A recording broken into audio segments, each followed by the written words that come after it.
Valanchery police station പരിധിയിലെ മാട്ടുമലിൽ നടത്തിയ പരിശോധനയിൽ വിൽപ്പനയ്ക്കായി കൊണ്ടുവന്ന 1 കിലോയിലധികം കഞ്ചാവുമായി പശ്ചിമബംഗാൾ സ്വദേശി അറസ്റ്റിൽ. പശ്ചിമബംഗാൾ ജൽപായ്ഗുരി ഫാഡാകോട്ട സ്വദേശി 33 വയസ്സുള്ള സുമൻദാസ് ആണ് പിടിയിലായത്. സംഭവ സ്ഥലത്തുണ്ടായിരുന്ന മറ്റൊരാൾ ഓടി രക്ഷപ്പെട്ടു. കഴിഞ്ഞ ദിവസം രാത്രി 11:30ഓടെയാണ് സംഭവം. മാട്ടുമൽ വിസ്മയ ആർട്സ് ആൻഡ് സ്പോർട്സ് ക്ലബിന് സമീപം മയക്കുമരുന്നുമായി ആളുകൾ നിൽക്കുന്നുണ്ടെന്ന രഹസ്യ വിവരത്തെ തുടർന്ന് വളാഞ്ചേരി സബ് ഇൻസ്പെക്ടർ AK ഫിറോസും സംഘവും സ്ഥലത്തെത്തി പരിശോധന നടത്തുകയായിരുന്നു.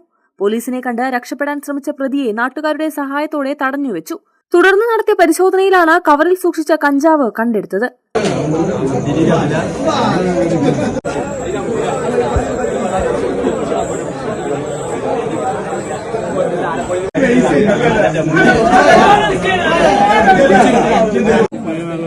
झूठ मत नहीं बोलो, झूठ मत नहीं बोलो.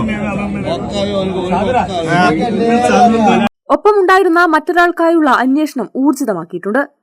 കേരള വിഷൻ, വളാഞ്ചേരി.